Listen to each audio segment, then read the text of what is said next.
Saudi Arabia వాళ్ళని బెగ్గర్స్ని వెనక్కి పంపించేయడం మొదలుపెట్టింది. Maximum beggars in middle east Pakistan నుంచి వచ్చారని అందరూ చెప్తున్నారు.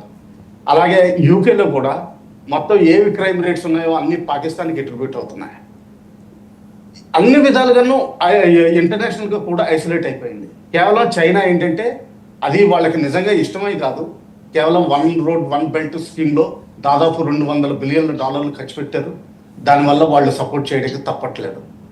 ఈ నేపథ్యంలో చూస్తే ఏంటంటే వాళ్ళ సర్వైవల్ ఆఫ్ ది స్టేట్ కోసం General Asim Munir the de facto ruler దగ్గర నుంచి మిగతా వాళ్ళు ఈ చంచాస్ అంతా కూడా ఇటువంటి స్టేట్మెంట్లు ప్రగల్భాలు పలుకుతున్నారు. అంతకంటే ఇంకంత మనం పలకాల్సింది ఇంకేమీ లేదు.